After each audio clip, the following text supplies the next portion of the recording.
And I'll just wrap up by saying what you already know. We're in a climate emergency. The International Panel of Climate Change's sixth assessment report says we have to peak greenhouse gas emissions by 2025 to have a 50-50 chance of staying below 1.5 degrees Celsius rise in global temperatures. That's just 1,000 days from now. We have a study out from Kevin Anderson of the Tyndall Center for Climate Change Research in the UK, who is one of the world's foremost climate scientists and has been a better predictor than the International Panel on Climate Change on how fast this crisis is accelerating.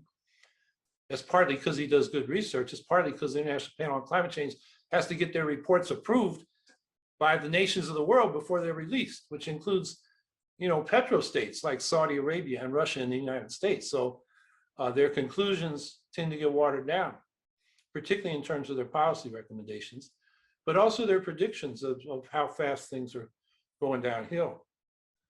But what Kevin Anderson's research, and you can look this up, it came out, it's called Renewable Pathways, I think.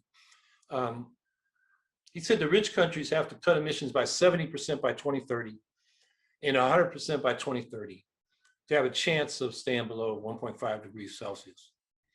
So we're running out of time. And if we stay on the business as usual pathway, we're headed for 3 degrees Celsius rise, or it's about 5.5 degrees Fahrenheit height by the end of the century. And that takes us back millions of years to climates that it'll be hard for humans to survive in, because beyond 1.5 degrees Celsius lies growing regions of the world that become too hot for human habitation.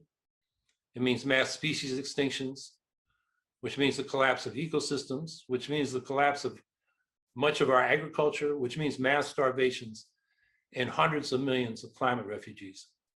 By 2050, that's what a lot of these studies are saying. So real solutions can't wait. Of course, the Democrats and the Republicans are not providing them, so it's up to the Green Party to advance this eco-socialist Green New Deal. So I'll stop there and take questions.